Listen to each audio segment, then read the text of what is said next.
Нэвтрүүлгийн ерөнхий вэдгэгч Kitchen All. Нэвтрүүлгэндээ өрсөнд баярлалаа. Нэвтрүүлэгт хүрэлцэн ирсэнд их баяртай байна. Баярлалаа. За өнөөдөр ямар хоол хийх вүлээ? За өнөөдөр чи бодохоор яг эдэр 9-ийн дөнөө үхрийн ивэр дангинуулсан дөрвөн 9-ээр уулзж байгаа учраас одоо өвлийг өнтөд авъя гэсэн тийм маягтай хоол хийх гэж ирсэн л дээ. Тийм хөтөө өдөр хүүхдтэй айл ялангуяа хүүхдтэйгээ хамт идэж болох үс тийм хоолыг бага насны хүүхдтэйгээ хамт идэж болох үс тийм хоолыг хий гэж бодлоо. Нутаг нутгийн арга бас ондоо. Та жишээлбэл энэ аргыг хаанаас хинээс суралцав? Тийм манай нутагт бол яг өвлийн үдэд бол харамцагтай шүл уудаг байхгүй. Харамцаг гэдэг маань одоо дотор эрхтнүүд. Тэгээ одоо энд би бол аль болохоор харамцагны материал захисан. Тэгтээ та нар цус олоогүй байна лээ. Тэгээд одоо харамцагны нэг гол зүйл бол цус байхгүй. Тэгтээ цус дотор гизтэй, цагаатай, сонгонтой. Тэгээд одоо яг ингээд халуун шүл уудаг. Тэр нь одоо будаатай ч үеж болно, гурилтай ч үеж болно, бандан ч үеж болно. Тэгээ би бага насны хүүхэдтэй айл зөвлөд бантан хийгээд сонгосон. Тийм учраас би та бүхэнд 2 дугаар гурил захиалсан. Тэгээд 2 дугаар гурилынхаа бантан хий гэж бодож байна л да. Тэг хүмүүс бантан гэхээр яасан амархан хоол захиалтгийг ямар амархан юм хийдیں гэж хэлж магадгүй. Би тэгтээ жиргээгээр найзуудаасаа асуусан. Ямар хоол би одоо телевизээр хийвэл та нарт таалагдах вэ гэсэн чинь ихэнх нь бантан хий гэсэн. Тэгтээ би зүгээр нэг бантан хийхгүй бас яг бага насны хүүхэдтэй айл ялангуяа ханиад ихтэй айлд харамцагны бантан хамгийн сайн бантан байдаг. Тэгээ би саяхан бас харамцагны би хийж эхэлж болох уу? Саяхан би бас яг харамцагны бантан хийж ханиадныхаа ард гарсан л да манайхан. Манай гэрт нэг зурлцсан одоо удаан салтгүй ханиад орж ирээдсэн байхгүй юу? Тэгээд нэг сайхан цустай харамцагтай бантан хийсэн чинь бүгдэрийнх нь хөлс нь гараад тэгээ сайхан ханиад нь шийтгсэн. За тэгэл ер нь бол дотор гидсээр хоол хийхэд бол бид нар юу анхаарах вэ гэхээр аль болохоор олон төрлийн орцыг л хийх хэрэгтэй. Тэгээ нөгөө нэг олон төрлийн орцтой бэжэж тэр олон төрлийнхөө гидс махнаас бид нар олон янзын энзим, олон янзын одоо тий шимт хижээл авна. Тэгээ тэр нь өөрөө биднэрт энэ ханиадыг даван толгод тусалдаг юм болоо гэж би одоо хар ухаанаа бодоод байгаа юм ч юм биш л те. Тий. Урд нь манай нэвтрүүлэгт оролцохдоо бас Монгол хоол буюу хуушурыг сонгож хийжсэн.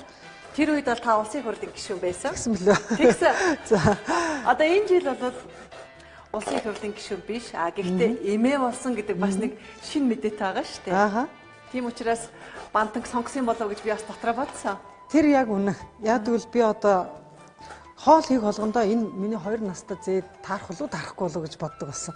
Орц хайх болгондоо л ер нь за энэ орц чи одоо хүүхэд идэхгүй юу гээл дандаа тэгж бодно. Тэгээд ер нь бол хүүхэдтэйгээ идэж болох их тийм сонгодог сайхан хоол бол ер нь Монгол хоол байдаг. Одоо яг бидний энэ хүүтэн цаг агаарт бас их тохироод байгаа байхгүй юу?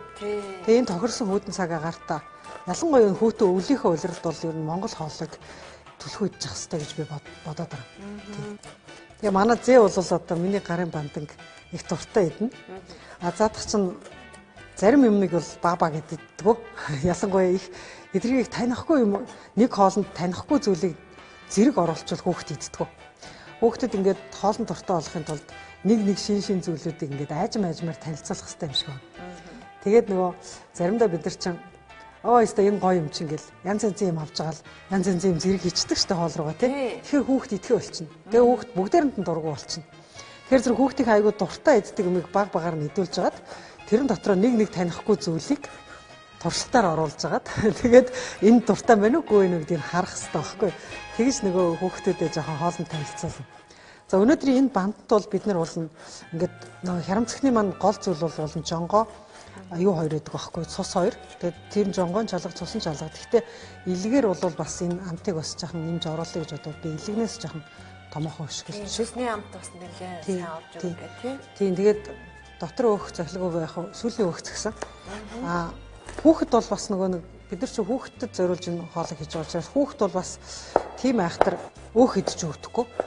Тийм учраас өөхийг аль болохоор ер нь бол хоолнд хийж гоё сайхан шүл гаргаж амт оруулаад тэгээд томхон хөшгөлчүүл баба гэд таалагдахгүй байгаа зүйлээ гаргаад хичдэг. Том зүйл цөөхнийг хийгээд хүүхэд идэнэ гэж байгаа бол цөөхнийг хийгээд гаргуулад аягнаас нь гаргуулчих хэрэгтэй байна. Хитрхи олныг ингээ хөшгөлөд хийчихэр хүүхэд хоолоо тэр чигээр нь идэхэ болчдөг. Тийм нэг аргатай. Тэгээд яг хүүхдүүдэд шин зүйлийг сайхан амттай шин зүйлийг өгье гэж бодвол аль болохоор ялангуяа тэр шин зүйлээ жоохон томхоо өшгөлөд тэгээ энэ нөхөр энэ дуртай ах нүг үү гэдгийг харддаг. Тэгээ цөөхнөр нь оруулж гаад дургүй байвал хоолноос нь аваад гаргачихад аяга амархан. Одоо эмээ гэлтгөө их залуухан үзэсгэлэнтэй байв шүү. Дажгүй эмээ болох гээл. Би ч одоо олонний өмнө бас эдгээр гишүүн биш болсон ч гэсэн одоо өдөр тутам бас олон нийтэд ажиллаж байна л да. Одоо тэгээд сондгоо тото өдөр болгон одоо жорлонгоо өөрчлөе гэсэн сургалт зохион байгуулж байна. Тэгээд тэр сургалтандаа бас олон түмний хүндэтгээд бас аятайхан явъя гэж бодоод өсчөнд ороолгаа л та бас хаяа. Тий. Залгсан уу? Яаж залгсан? Эндээ. За. Стар тавьсан байна. За. Би ч одоо ийм намартай плетгэнд хоол хийж үзээгүй юм. Бантан бол яхаа ингээд халуун шүл те, халуун хоол. Түүний хажуугаар юу салат хийж өгнө. Тэгээ хүүхдүүд бол ерөнхийдөө салаатанд анхандаа ингээд зөвхөн шууд салаатыг ингээд өөртөө идгээр майонез энэ хэрэглээд хийх юм бол хүүхдийн бас нөгөө дотор гэц хүлээж авахгүй. Бидний одоо дотор гэц чинь маш олон төрлийн одоо материалыг боловсруулах чадвартай, маш олон янзын бактеритай байгаа шүү дээ. Одоо хоол боловсруулах бактери. Хүүхдэд бол тийм олон ашигтай бактери байхгүй. Тэр хүүхдэд бол жоохноор юмыг тэр бактери боловсруулах чадварыг эзэмшдэг шиг байна. Тийм учраас нөгөө 1 нас хүртэл ийм мөгж болохгүй, 3 нас хүртэл ийм мөгж болохгүй гэдэг нөгөө эмчнэр яриад байдаг шүү дээ, тий. Тэр чинь нөгөө хоол боловсруулах чадалт нь тааруулдаг юм шиг байна. Тийм учраас би одоо нэг бас бага насны хүүхэд боловсруулах боломжтой тийм цөөхөн материалаар тэгээд өөрснийхээ идэх салаатнаас арай өөр цөөхөн холцтой хүүхдээ иддэг холцтой тийм байдлаар ихлэ салаат найруулъя гэж бодож байна л да. За тэгвэл их юм үзэгчтэй хэсэг хугацааны дараа эргээд уулзцгаая. Ханса брендинг цахилгаан бараа таны галт тугуунд хувьсэл хийн. Тавцсан. Тэгээд их гоё амарцсан их тийм тойлгоор гэрэлтсэн харагдаад байна л да. Ер нь бол тий яг богино тавчаар хэлэх юм бол одоо ястаа сайхан байна л да. Иргэчлээтэй. Иргэчлэгт ч ястаа ямар сайхан тий. Тэгэл дуртай юм аа гээл. Дуртай номоо өчөөл. Ерөөсөө их хурлын сонгуульд дууслаа. Тэгэл ерөөсөө маргааш нөгөөдрөөс номоо өчөөл гэсэн. Тэгэл ерөөсөө сэтгэл санаа сайхан болоод эхэлж байгаа юм чи. Тэгш ногоо нүдэн ламын 2 дахь бот хэвлэлтнээс ингээл гараад ирэхэд бол олон үзэгчид баярлсан. Би намайг их хурлд байхад би ч нэг удаа сайдаас огцорлоо шүү дээ нэг өдөр тий. Тэгээ сайдаас огцордог өдрөө би нэг залуучуудад лекц өгсөн юм аа. Тэгсэн тэр залуучуудад би хэлэхгүй. За яна хүүхдүүдээ та нарыг удаан хүлээлгэсэн дуучлаарай. Их чин дөнгөж сая их хурал дээр ингээ сайдаас огцорчоод ирлээ гэсэн чи хүүхдүүд алгадчихдаг байхгүй. Тэгсэн чи та нар намайг огцорлоо гэж алгадчихад байгаа юм уу? Тийм би ингэж хэлсэн. Сайдаас огцорлоо. За одоо ингээд ногоо нүдэн лам номынхаа 2 дугаар дэвтрийг бичих жоохон зав гарч магадгүй юм шиг байна гэж хэлсэн чи хүүхдүүд бүр битээ алга ташаад. Тэгээд эдгэрт бол намайг сайдаас огцорлоо гэдэг үг бол их таатаа сонсогдчихсэн. Тэгээд ч уншигчд маань тэгж хүлээж байгаа номыг бушуухан гаргаж өгөхгүй болохгүй гэд би ч одоо 9 жил хүлээлгчээж гаргалаа шүү дээ. Тэгээ гаргаж өгсөн. Тэгээд ном маань гарахад хүмүүс бол үнэхээр сайхан хүлээж авсан. Энэ төр номын тэр Аз хур хоёрын заал бол ерөөсөө битүү тий. Тэгээд каас нь бол байнгын очиртой. Тэгээд тийм байдлаар номын маань өгтөж авсан. Тэгээд ч бас одоо 1 номерт бичигдээд л эхэлчихлээ тийм ээ. Тэгсэн. Тий. Ер нь таны бичсэн номууд яхаар дандаа ингэж борлуулалтаараа 1-р ярианд ордог юм би. Туршлага нь юунд байна вэ? Зарим хүмүүс номоо борлуулах гэдэл зовоод байна шүү дээ. Намайг хүмүүс тэгсэн байхгүй. Яаж бестселлер өчтөг тухайга хичээл зааж өгөөч гээд. Тэг бүр яг одоо хүмүүст хичээл заадаг нэг хүний хөгжлийн талаар яг мэрэгсэн компани над тийм санал тавиад тэг би зөвшөөрсөн л дөө. Тэг би 2 сарын 3-нд Ганабел институт дээр яг энэ хэрхэн бестселлер бичих вэ гэдэг хичээл заах гэж байгаа. Тэр нээлттэй болох уу? Нээлттэй биш байхаа тэр төлбөртэй байхаа тий төлбөрийн зохион байгуулалтын Ганабел хийж байгаа. Тэгэхээр зэрэг би бол тэр хичээл дээр бол нэлээд нарийн юмнуудаа ярина. Зөвхөн товч танаас шавнд зориулаад товч ихэд ерөөсө хүний унших бүх хүний унших дуртай сэдвэр бүх хүний хүлээж авах тэр одоо зах зээлийн тэр хүмүүсийн ойлгох хэлээр бичдэг юм болоо гэж боддөг. Тий. Хүмүүс нөгөө нэг хитрхи одоо нарийн мэрэгжлийн үгээр бичсэн номыг бол үнэхээр тэрийг ойлгодог цөөхөн дөрвөл уншин шүү дээ тий. Тэг би болохоор номоо айл болохоор энгийн хинч ойлгомжтой тийм хэлээр л бичгийг боддог. Түүхэн цаг үеийн одоо үйл явдлын тухай арман бичиж байгаа мөртлөө би яг тэр түүхэн цаг үеийнх нь хэлээр биш яг орчин үеийн уншигч ойлгож болох үз хэлээр бичиж байгаа учраас орчин үеийн уншигчид бас авч уншаад байгаа юм л болоо гэж би боддог. Тэр нь бол нэг талаасаа сайн, нөгөө талаасаа муу. Яг хөө сайн тал нь юу гэхээр залуучуудыг түүхэн цаг үе рүү аваачиж өгч байгаа. Залуучуудын ойлгодог хэлээр ярьж байгаа учраас муу нь юу вэ гэхээр яг тэр түүхэн цаг үеийн хүмүүс яг ямар хэлээр ярьж хоорондоо харилцдаг байсан юм бэ гэдгийг судлагдахгүй орхигдуулж байгаа. Яг хөө тэр үнэхээр яг тэр цаг үеийн хэлээрээ бичээ гэх юм бол өнөөдрийн уншигчид бас дахиад цөөрчин л дээ. Тэгээд юм чин сайнтай муутай хоёр талтай. Тэгээд би сонголт хийхдээ бол орчин үеийн уншигчдад уншигддгийг бичье. Тэр хэлбэрээр нь бичье гэж сонголт хийсэн. Тэгээ бас энэ анзаараад байхад таны бичсэн зохиолууд за гаргасан ном эмгэтгэлүүдийг бас ингэ харж байхад хуучрахгүй юм. Тэр юунд байдаг юм бол Яг тэ нөгөө хэлэнтэй л ахгүй. тэр бас энэ хэлтэй холбоотой юу? Гэхдээ ерөөсө хүний эрхийн би ч уран зохиолын хүн биш шүү дээ. Яг зохиол бичдэг яг жинхэнэ мэрэгжлийн хүмүүс бол намайг шүүмжлэх байх. За би ном бичихтэй анханасаа нөгөө хүний эрхийн өнцгөөс биччихдэг. Тэгээ хүний эрхийн нэг өнцөг бол юу байдаг вэ гэхээр хүн бүхнийг ойлгохуйц тэгш эрхтэйгээр мэдээллийг өгөх ёстой гэдэг зарчим байдаг байхгүй юу? Хүн болгон боловсралтай байх албагүй, хүн болгон гадаадд сурсан байх албагүй, хүн болгон нарийн юмыг мэддэг байх албагүй. Зүгээр 35 үсгээ цээжилсэн үг холбоод уншиж чаддаг хүнд л ойлгомжтойгоор бичих нь одоо хүний эрх талаасаа одоо хүмүүст тэгш хандж байгаа хандлага байхгүй. Тэгээ би хүмүүст тэгш хандж байгаа хандлагаар юм бичдэг болохоорооч гэдэг юм уу. Миний уншигчид шинээр гарч ирээд байдаг гэж би бодоод байдаг. Нэг хэсэг хүмүүс нь уншаад ойлгоцсон байхад дараагийн хэсэг хүмүүстэй тэрийг уншичаараа их ойлгомжтой бичсэн байлээ шүү гэж хэлж уншуулад идэх юм болоо гэж би боддог шүү дээ. Та өнөөдөр ямар хөгжим сонсож байгаа вэ ер нь? Яг өнөөдөр үү? Тий, ер нь одоо тий өнөөдөр яг өнөөдөр нэг охтын хамтлаг сонссон шүү. Би тэр хамтлагийнхаа нэрийг ч мэдж амжсангүй. Сая гарч ирэхээс өмнө ерөнхийдөө бол яг бичиж одоо яг юм бичиж байгаа үед бол би уртын тус сонсдог. Эсвэл сонгодог хөгжим сонсдог. Ингээд бичиж байгаа ингээд номынхаа ингээд гаргалгаа гаргаж чадахгүй, шийдлээ олж чадахгүй үед ингээд яг ингээд уртын тоо тавихлаар шийдэл нь гараад ирдэг. Аянда ингээд өөрөө хөрөөд гараад ирдэг.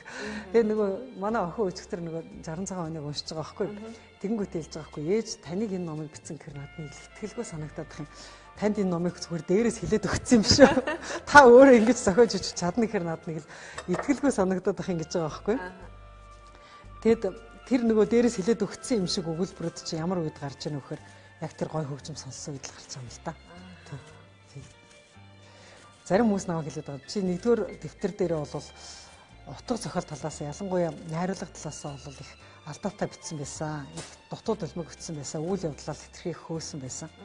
Харин хоёрдугаар дэвтэр дээр бас найруулга дээр дайжгүй анхаарсан байна гэдэг зарим хүмүүс тэгж надад юу өгчээлээ. Коммент өгчээлээ.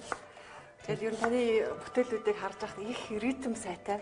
Тэгэхээр тийм болохоор та өөрөө бас яг тийм ирч хүчтэй цаанаасаа ийм ритмтэй хүн юм болоо гэж бодоод би ерөөсөө өөдмхаа хүн байхгүй юу.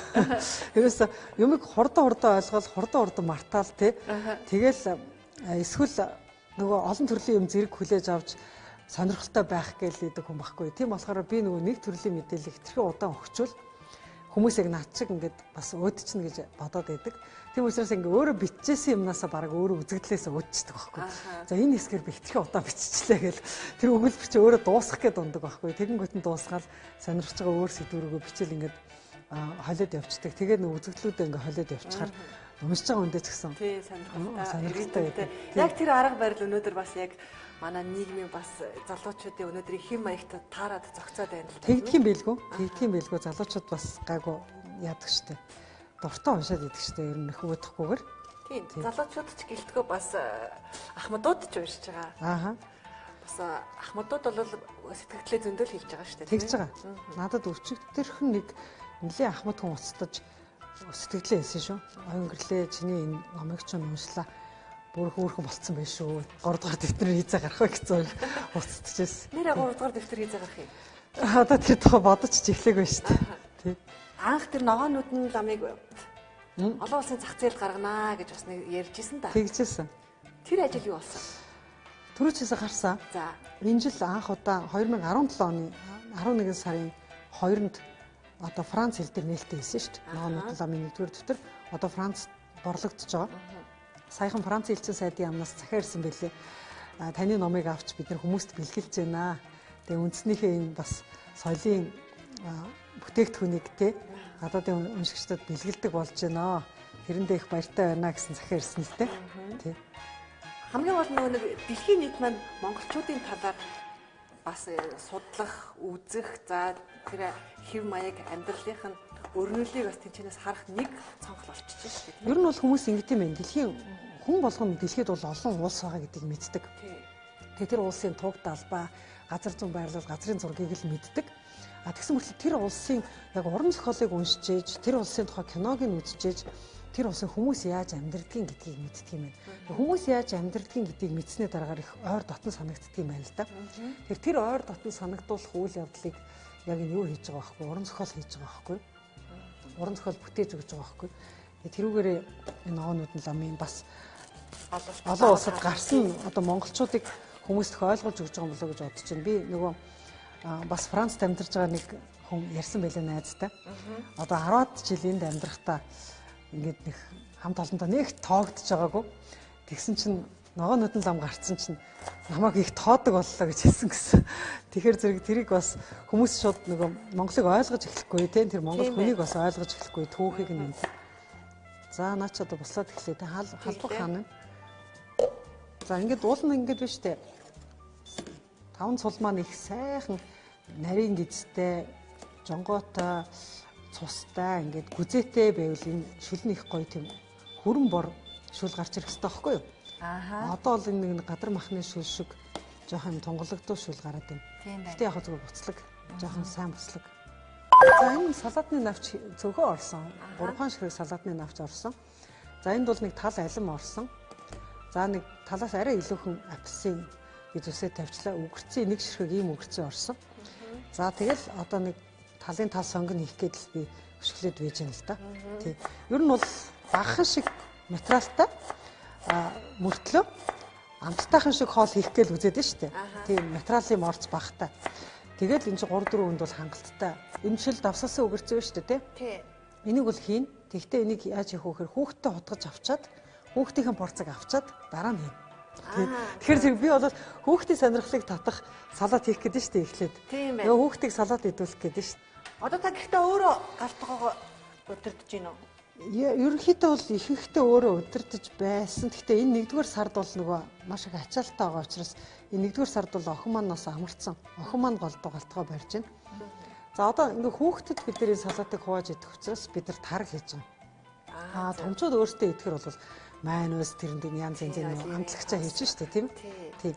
Бид нар ингээ хүүхдтэйгээ нийлж идэх гэж байгаа учраас энд ч одоо нэг гол юм дутуу штэ. Өндөг маань дутуу. Өндөг маань өндөг болцсон. Хүүхд бол нөгөө өндөгний цагаан дайгуу дуртай. Тэгээ хүүхдэд бол нэг өндөгний шар өгөөд авах хэрэггүй гэдэг баггүй. Тийм учраас эхлээ шараа авчаад зөвхөн цагаанаараа эхлээд тутах чинь өндгөө. Одоо цагааны аваад тутах чинь. Тэгээд хүүхдтэй аягалж авч үлдчихэд тэгэлцсэн шүү дээ. Тэгээд өөртөө л тэгээд шийдэх байх. Бид өөрөөс талхсан уу? Ер нь бол одоо хамаагүй хэлж болохгүй л байна та. Хийш нөгөө нэг гүү гэж хэлчихэд дараа нь гүүгээд орчдөг хүн чинь ерөөсөө ам асууж болохгүй тий. Тэгээд манай намайг шоолоод байгаа юм чинь чи 16-нд өрсөлдөхгүй гэлсэн чинь гүүгээл ороод ирсэн. Одоо бидэд гэж хэлжээ гэдэг байгаа шүү дээ. За энэ бол ингээд одоо амар ирүүл за юм. Жоохон хүүхдэд өгж болох хэмжээнд одоо энэ салат маань утгагдчихад байж байгаа. Сонгоно ийцэн, давсаа ийцэн, эсэн чихрээ ийцэн. Тэгээд хүүхдэд дуртай нөгөө үзэм орцсон байгаа. Цөөхөн үзэм орцсон байгаа. Цөөхөн самар орцсон байгаа. Тэг хүүхд болохоор ингээд амсж байгаа амт болгон дээрэл нэг гоё юм амсах хэвээр. Тэгээ ингээд хүүхдтэй ингээд авчин эхлээд. Тэгээ хүүхд чинь нэг минийх гэдэг өмчлөөд өөрөө идчихнэ. Тий. Тэгээд ингээд гой юм байгаа шүү гэхээр ингээд хүүхд идчихнэ. За тэгэл үлдсэн дээр нь аав ээж нь яах вэ гэхээр одоо нэмж арай жоохон хурц юмнуудаа хийн. Өндөгнийхээ шарыг нэмээд хийчихнэ. Өндөгнийхээ шарыг нэмээд хийчихнэ. Тэгээд давссан өгөрцгийг нэмээд хийчихнэ. Энд давссан өгөрцөө. Та улс төрийг ер нь ажил гэж харж байна уу? Эсвэл хобби гэж харж байна уу? Ажил. Улс төр чи ажил шүү дээ. Хэцүү ажил шүү дээ. Хүмүүс нөгөө улс төрч хүн яг юу идэм бэ гэж гайхаад байдаг байхгүй юу?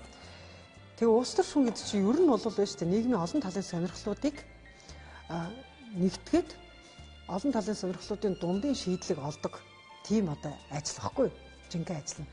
Тэгээд нөгөө ганц ганцаараа уршаагаа явж чаддгүй ингээд тал тийшээ ингээд нийгмийн одоо хүчнүүд таталцаад байлаа шүү дээ. Тал тийшээ ингээд түлхэлцээд байлаа. Тэр үед нь дунд нь одоо нийгмийн дундын хүчийг нь олоод яг ингэж уршаагаа явал бүгдээрэнд нь ирэх ашигт нь те зохицолтой юм байна гэдэг тэр шийдлүүдийг гаргаж ирэх ажилтай байхгүй. Тэгэд ялангуяа одоо асуудал дээр дундын шийдлээ олж чадахгүй төрөл бүрийн одоо эрх ашгүй зөрчилдсөн тийм зүйл дээр л улс төрч хүн жинхэнэ авьяасаа гаргадаг. Жинхэнэ одоо авьяас нь тэгэхэд илэрдэг. Тэгтээ улс төрч хүмүүс чинь өөр шийдэл гаргана шүү дээ. Нэгэн шийдэл гаргах ингээд позиц дээр ирчихээр зарим нь бол хүч хэрэглэж хин нэгнийх нь хүсэл зоригийг нөгөөтлийн хүсэл зоригээр дарахыг хичээдэг. Зарим нь болохоор хин нэгнийх нь хүсэл зориг зөрчигдөд байхад үл тоомсорлох чиглэлийг гаргадаг, шийдлийг гаргадаг. Зарим нь болохоор аль альных нь эрх ашигт алдаа хэрэгтэй. Гэхдээ өнөөдөртөө аль альных нь эрх ашигаас өчүүх хумсалсан тийм шийдвэрүүдийг гаргадаг. Тийм шийдвэрүүд бол компромисстай шийдвэр гэж нэрлэж байгаа юм л да. Одоо буулттай шийдвэр, буулт хийж шийдвэр гаргадаг гэж. Тэр компромисстай шийдвэр гаргадаг улс төрч гэх юм бол одоо 90-ад оноос хойш зөндөө төрсөн байхгүй. Одоо тал талынхаа эрх ашигыг ингээд янз янзаар авч үздэг. Хүч хэрэглэж нэг талд нь асуудлыг шийдэж өгдөг улс төрч гэвэл Ленин, Гитлер гэх мэт хүмүүс байгаа байхгүй юу. Тэгэхээр зэрэг ер нь бол улс төрч болгон заавал нийгэмд тийм өөр өөрийнхөө шийдлийг гаргаж ирснээр ингээд өөр шийдлүүд өөр замаар тэр улс орн бас явчаад идэг. Тэгэхээр зэрэг би бол улс төрд байхаараа өөр ямар хүсэлтэй гэдэг вэ гэхээр эмэгтэйчүүд, хүүхдүүд, тэ хүний эрхэн зөрчигдсөн хүмүүс тэгэл ингээл байгаль орчин гэл тэ янз бүрийн байдлаар ингээд эрх ашиг нь аргашаа шийдэгдээд байгаа. Тэр талын эрх ашигыг тооцож оруулсан шийдвэрийг гаргуулахын төлөө л би байхыг боддог. Таныг парламентод байх хугацаанд таны амьдралд яг хувь хүн таны яг хувь амьдралд чинь ямар ашигтай зүйлүүд болов? Амьдрал чи яаж өөрчлөгдөв? Манай нөхөр тэгсэн шүү дээ. Чи их хурлд орохдоо өмсчээсээ хувцастайгаа их хурлаас болоо. Их хурлд орохдоо байраа засаагүй навсгар байшинтай байсан. Яг тэр чигээрээ дууслаа. Их хурлд орохдоо машингүй байсан. Дуусахдаа машингүй дууслаа. Миний ихнэр яг л ямар байсан тэргүүрээ буцаад ирлээ гэж надад хэлжсэн л да. Тэгэхээр зэрэг тэр хариулт болох уу гэж бодчихно. Төрд бол нэг их өөрөө ачаал болоогүй.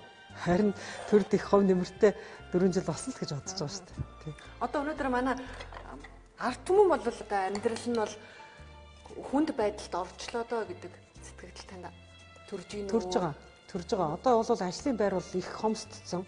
Хүмүүс нөгөө нэг ажил амьдрал дээр маш их тал бүрийн байдлаар ялгарлан гадуурхагдсан. Насаараа, хүүсээрээ, бэлгийн байр зөөх баримжаагаараа тий орлогоороо хаана амьдрдгаараа тий хаанаас ирснээрээ яг нам эвслээрээ тий ингээ энэ тохиолдолд бол нөгөө хүний одоо ингээд идэлмээр байгаа эрхээ хүмүүс ч нэг идэлж чадахгүй одоо боломж болцсон хумигдсан байна. За ийм байдалд бол одоо улс төрчид ямар шийдвэр гаргах ёстой юм бэ гэхээр аль болохоор одоо нөгөө ажлын байр бий болгодог дундаж давхаргуудыг дэмжих ёстой. Хүмүүс нэг дундаж давхаргыг дэмжигэлээд гэжтэй тийм яагаад гэдгийг ерөөс тайлбарладаг байхгүй. Тэгэхээр зэрэг чөлөө жижиг үйлдвэрлэл эрхэлдэг одоо орон нутгийнхаа иргэдэг ажилтаа болгодог тэр хүмүүс чинь ихэвчлэн одоо хит баян биш яг дундаж давхаргын хүмүүс байдаг л да. Тэгэхээр дундаж давхаргын хүмүүсийг дэмжиж өгөөч, дундаж давхаргаа дэмжсэн бодлого явуулаад өгөөч гэж улс орон болгонд ярихдаа юуг яриад байна вэ гэхээр хамгийн түрүүнд тэр ажилгүй байгаа, ядруу байгаа өтөр хүмүүсийг хамгийн түрүүнд ажилд авдаг. Тэр давхаргыг эхний ээлжинд дэмжиж л гэсэн үг байхгүй юу. Тэгэхээр зэрэг тэр хүмүүс нь энийгээ ажилд авч бүгдээрээ орлоготой болж иж тэгээд дараа нь тэр илүү их баяжна уу, илүү их хөрөнгөчнө үү тэр асуудал бол дараа нь шийдэгддэг. Гэхдээ хамгийн гол нь эдийн засгт бол бүгдээрээ баян байх нь бол нэг том зорилго биш. Харин бүгдээрээ ажилтаа байх нь их том зорилго байдаг байхгүй юу. Яг бол бүгдээрээ ажилтаа байж иж, орлоготой байж иж эдийн засгч өөрөө их эргэлттэй байдаг. Яг бол авсан цалингаар энэ ч одоо сүүлийн 10-аад жил бол дандаа уруугаар явчлаа. Тэгэхээр зэрэг бид нар одоо татварын бодлого сүүлийн ялангуяа сүүлийн хэдэн жилийн татварын бодлого их буруу явж байгаа. Дундаж давхаргыгаа яг ясан боосон чиглэлд явж байгаа байхгүй. Тийм учраас энэ татварыг хамгийн түрүүнд одоо ажилтай орлоготой хүмүүсээ жоохон юутай болгохыг үл амьдрал жоохон дээшлүүлэх үл яаралтай татварын хөнгөлтүүдийг бий болгох хэрэгтэй. Татварыг ер нь багасгах хэрэгтэй. Татвараа багасгачл эдийн засгаад хэлдэг. Өөрөөс ямар ч аргаар эдийн засагт хэлж чаддгүй байхгүй. Татвараа чангалал байвал эдийн засаг нь хумигдаал байна. Ажлын байр нь багасаал байна. Хоол иддэг айлын тоо цөөрөөл байна. Тий. Татвараа л багасгаад ивэл хоол иддэг айлын тоо нэмэгдээл байна. За би юу яах вэ? Таныг ажиллаж исэн парламентын үед бол уг нь дунд давхаргаа дэмжиж, бизнес эрхлэгчдийг дэмжиж гэж жижиг дунд үйлдвэрлэлийг хөгжүүлэе гэж Чингис бонд гэж гаргаж исэн шүү дээ. Гэтэ тэрний үр дүн бас хайчиж байна. Том нөгөө үр зээл тавьсан компаниуд нөрөө төлөхгүй.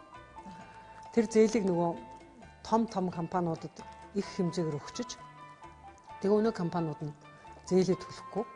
Тэгээ дотоодын зээл бол асар их болсон. Тэгээ хүмүүс нөгөө нэг Чингис бонд гэдэг авсан зээлэл яриад байхаас биш авсан зээлээ тараасны дараагаар төлөх ёстой хүмүүсээ ирээсээ яхаа мартчихад байгаа байхгүй. Тий. Тэгэхээр хамгийн сайн төлсөн хин бэ гэхээр дундаж давхаргах юм бидгийг. Дотоодын тэр одоо авсан зээлээ Чингис бондынхон зээлийн одоо ер нь бол 80% нь том компаниудад зээлсэн байгаа шүү дээ. Том хэмжээгээр одоо зарим нь их хурлын гишүүн болоо сууж байна. Гэтэ тэр том компаниуд нь дандаа найз нөхөд нөгөө намын одоо Гүүштэй, ёстой үгүй. Хаа очиж ардсан намынхан бүр шүүмжлээд идэг байхгүй. Та нар яах гэж ардын намынханд өгчөөд зээлээ авч чадахгүй байгаа юм гэж яриад идэг. Би тэгтээ энэ дэр намжрахмааргүй байна. Ерөөсөө зүгээр зээлээ төлөөгүй компаниуд ингэж жагсаахад бол Монгол банкны жагсаалтаас гараад ирэх байх л да. Гэхдээ ер нь юу харагдаж байна вэ гэхээр тэр Чингис бондын мөнгөний ихэнхийг том компаниудад өгсөн. Дунд болон жижиг компаниудад өгөх өөрөхд өгөх нь бол арай бага байсан. Гэтэл яг зээлээ төлөхдөө тулсан чинь жишээлбэл барилгын компаниуд нь зээлээ төлөөг байхад байшинд нь орсон ипотекийн зээлээ иргэд маш сайн төлж байгаа байхгүй. Тэгэхээр зэрэг компанид нөх иргэдэд нөх хоёр их өөр байгаа зү. Тэгэхээр дундч давхаргын иргэд гэдэг чинь дөнгөж байранд орох хэмжээний цалинтай болсон иргэд гэсэн үг шүү дээ. Тэгэхээр тэр цалинтай болсон иргэд бол зээлээ маш сайн төлж байгаа. Тэгтэл нөгөө авсан зээлийн чинь ихэнх нь дундчаас дээш давхаргынд очсон учраас тэр нь буцаан төлөлт муу байгаа байхгүй. Тэрнээс биш Чингис бонд авсан нь бол буруу байгаагүй. Яг л бага хүүтэй олдож исэн эрх чөлөөтэй одоо улс орон өөрсдөө зарцуулж болох хэмжээний тийм мөнгийг бол улс орон болгон авдаг. Тэгээ тэрийг Монгол улс ах болцлыг анх удаа хангаад авсан. Тэгээ ганцхан авахтаа тэрийг компаниудад өгөх иргэдэд өгөх хуваа одоо зөв пропорцоо зөв барьсангүй. Эсвэл том компанид өгөх, жижиг компанид өгөх пропорцоо зөв барьсангүй гэдэг дээр маргаан байгаа. Гүйцэтгэлийнх нь араас хэн одоо хариуцлага тооцож юм уу? Ирэн сурвалж илж араас нь одоо тэр талент балансыг гаргаж ирж хөөцөлдөх ёстой байдгийг. Одоо өгсөн банк нь хөөцөлдөх ёстой. Хөгжлийн банк. Тэгээ өгсөн банк нь одоо яг хөөцөлдөх ёстой хүмүүсийн авч барай хийчихэж байгаа. Тэгэхээр чин хөөцөлдөх ёстой хүмүүс нь байхгүй болчихлоор тэр чин зээл олмол төлөхгүй болно өстэй. Би тэгэхээр зэрэг хөгжлийн банкныхныг бариад хийчихэнгүүт би гайхаад байгаа байхгүй. Гэхдээ энэ ард түмнийхээ мөнгийг өгсөн хүмүүс нь буцаж араас нь нэхэх ёстой хүмүүс нь яагаад баригдчихж байгаа юм бэ? Төлөх ёстой хүмүүс нь яагаад дээр гараа суугаад байгаа юм бэ гэд гайхаад байгаа байхгүй. Тэгээ юм бол жоохон уруу явцсан л да. Бантанг бол 2 дугаар гурлаар хийвэл хамгийн сайн бантан болно. Энэ гэхдээ яг жинхэнэ сайн бор 2 дугаар гурал бас арай биш байх шиг нэг тийм арай жоохон цардуул ихтэй 2 дугаар гурал байгаад байгаа байхгүй юу? 2 дугаар гурал ялангуяа бантан ихж байгаа 2 дугаар гурал бол цардуул багтай борог талдаа байвал сайн. Тэгвэл илүү амтайхан бантан болно. Цардуул ихтчихлээрээ бас жоохон тийм нэг зутан юу маягийн болчдгийг. Одоо нөгөө жонхоо ихж байгаа юм шиг тийм маягийн болчдгийг. Тэгэхээр зэрэг нөгөө жинхэнэ гой бантан бол аюу тийм борог 2 дугаар гурлийн бантан. Бууц ихж байгаа бол харин сайхан цардуул ихтэй.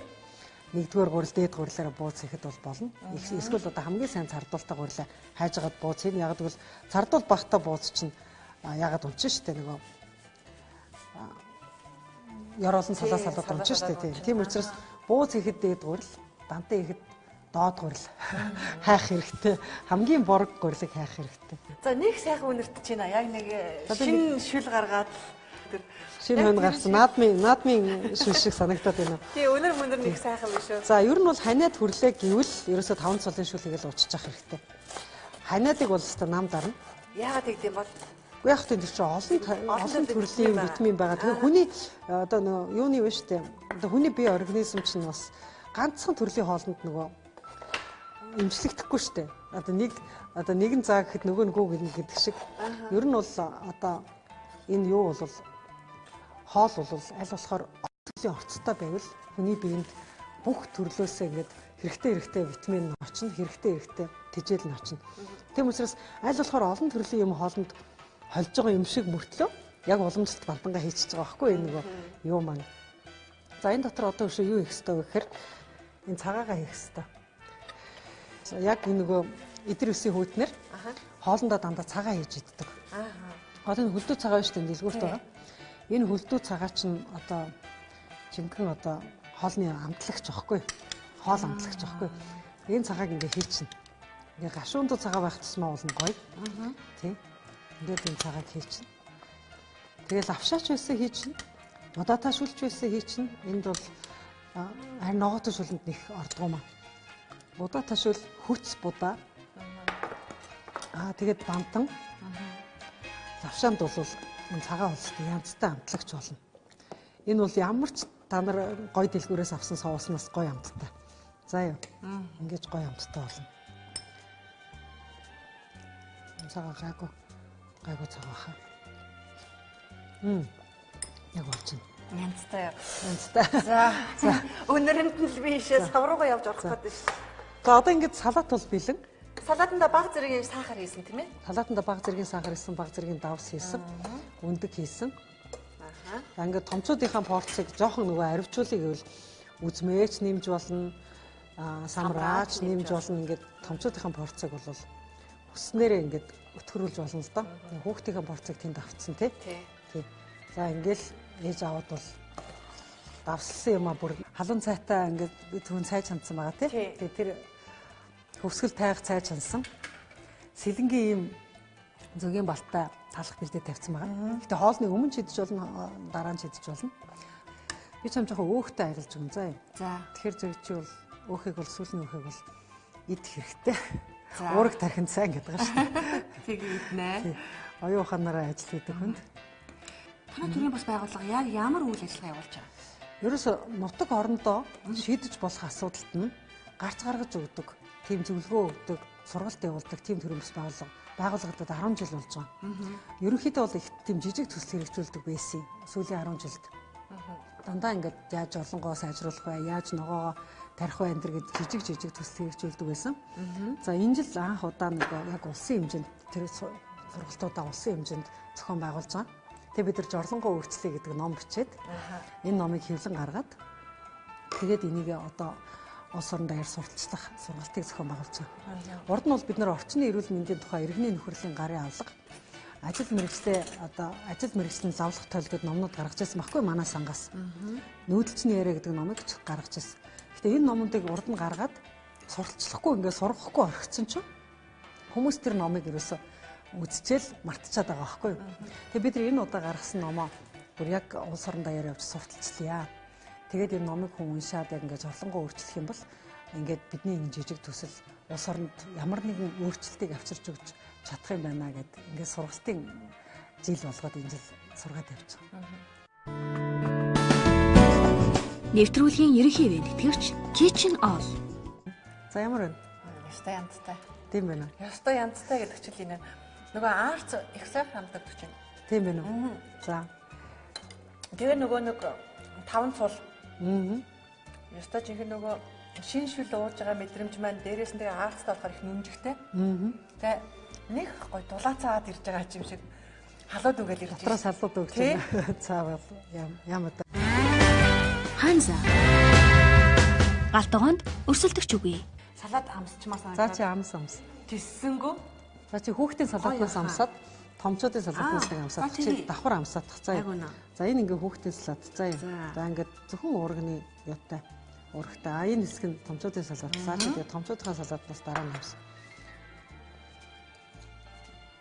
Хүүхэд ич болохоор байна.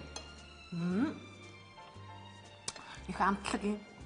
Маш тийм таатай нөгөө иргэн таргаар амтлсан. Тий. Айгуу амтлаг зөөлхөө. Маш сайхан амттай. Тэглүү явахтай ийм салаатыг бол хүүхдүүд хамгийн их дуртай идэнэ. За томчууд их нэг жоох юм өвөрцөө нөгөө давссан өвөрцөө амтагдана. За тэгээд арай жоох хурц. Нөгөө давссан болохоор арай хурц амттай. Гэхдээ бас их сайхан амттай. Нөгөө өндөгний нөгөө шар орсон болохоор айгуу тийм уургалаг өтгөн Майнустай юм шиг Тийм, майнустай юм шиг тэгээд тижээлэг болчих чинь. Ялангуяа нөгөө ирчүүд нөгөө юм идсэн юм шиг гэдэг тийм санаа зовчих чинь. Нэрээ 2 ондоо биш үү? Тийм байгаа. Тийм байна. Энэ бол ийм тийм хөнгөн амтлаг тэгсэрнээсээ хүнд юм байхгүй нэг хөнгөн салаад. Энэ болохоор арай жоохон хүнд төрлийн салаад идүүртэй. За. Яг тийм болж байна. Тэгээ ингээд харж байхад бол энэ үнэтэй юмнууд бас байсангүй тийм ээ? Айл болохоор бага орцтой. Гэхдээ олон юм жоохон орж тэгээд ийм баялаг амтыг үүсгэж байгаа. Манайхан болохоор нөгөө нэг салаат хийж гэх юм уу гэх юм бол бид нөгөө нэг нийслэл салаач гэх нэг их мөнгө гаргаал хям аваад том аваад ингэдэг шүү дээ тийм. Тэгхгүйгээр би аль болохоор тийм гэрт үргэлж байж идэг. Гэрт үргэлж байж идэг мөртлөө нэг салаатандаа хойлдгүй зүйлүүд ингээд нийлүүлээд толчих. За чи нас хилэнг зүгийн балан амсаад байна. За тэгээ. Тэгээ миний тусдаа зах байна. За би харин чам зах хийж тавьсан.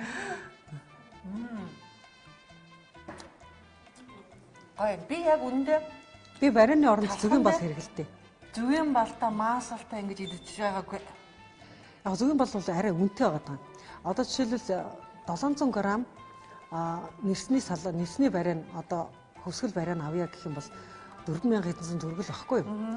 Тэгэхэд энэ жижигхэн чинь болохоор 7000 гараа явчихж байгаа. 7300 орчим төгрөгийн үнэтэй. Тэгтээ энийг баг тэр барианаас 2 дахин удаа идэнэ.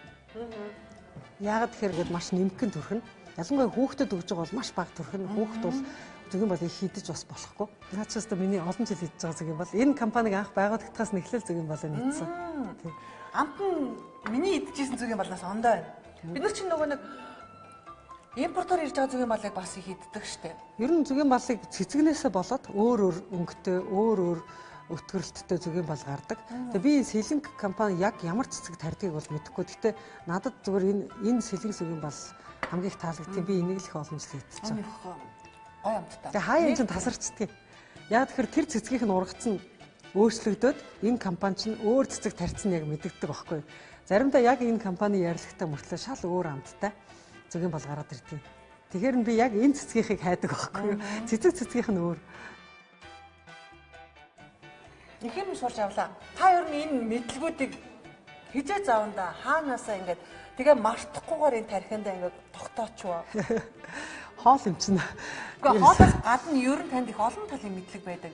Би зөвхөн хувь хүний хувьд таны олон талын мэдлэгтэйг мэднэ.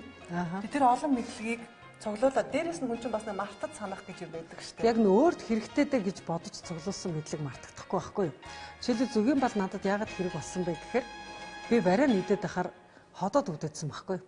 Ялангуяа барианы тэр удаан хадгалагддаг бодистой гадаадын бариан миний ходоодыг өвтгдөг. Удаан хадгалагдах тийм хиймэн бодисгүй Монголын одоо зүгээр улирлын чанартай барианууд бол гайгүй байдаг.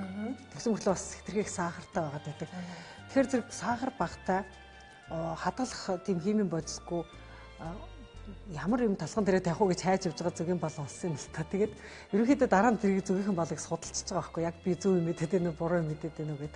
Тэгээ нөгөө консерватив тийм бодис байхгүй. Консерватив бодис байхгүй гэдгээр нь л анх зүгийн бал идчихсэн. Тэгээд ерөнхийдөө бол өөрт хэрэгтэй болоод ирэхээр л юмыг судалдаг. Тэг хэрэгтэй учраас судалсан юм маань мартагдахгүй үлдээд байна. Тэгээд сурсан мэдснээч бай, өөрт бас төрж байгаа мэдрэмжээ за өөрийнхөө одоо дотор байгаа энэ сэтгэл зүрхээ хүртэл ингээ хүнтэй хуваалцаж чаддаг нэг тийм өвөрмөц онцлогтой хүн юм гэж би таныг боддتي. Тэгэд энэ гоё сайхан чанар нь хүүхдүүдэд нь бас байдгийн болов.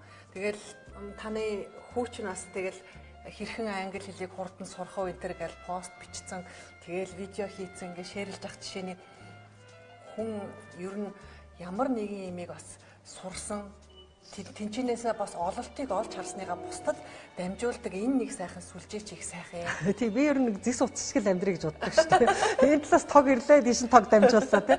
Яг тэр шиг мэдлэг оллоо бушуухан хүнд хэлцээдэг тий өөрөө бараг тэгжил амьдраад байгаа шүү дээ. Ер нь 10 жил байхын л тийм байсан. 10 жил байхын л төрүүл сурсан юм ангийнхандаа давтлага хийж заадаг, оюутан багтааж тэгдэг байсан. Тэ нөгөө нэг зис утас шиг амьдраа сурцсан болохоор ерөөсөө нэг олсон юм хүнд дамжуулахгүйгээр ерөөсөө нэг өөрийнхөө байж болохгүй юм шиг санагдаад байдаг. Тэгээ хурдан л хүнд дамжуулдаг. Тэгээ нэг манай гэрээс хойлж болцсон юм уу? Ирсэн хүн болгонд л хөөе тийм байлээ шүү, юм байлээ шүү гэж дандаа хэлцээдэг. Манай аав тийм хүн байсан, ээж тийм хүн байсан. Тэгээ ээж хоёрын бас тэр байнгын тэр бусдад мэдээлэл өгдөг байсан. Тэр хүмүүжлэн бидэрт бүр өвлөд боломжлцсон. Тэгээ одоо надаас хараад хүүхдүүд тэгж амьдарч байгаа бол болж байна. За тэгээд танд маш их баярлалаа. Цаг зав гаргаа хүрэлцэн ирээд.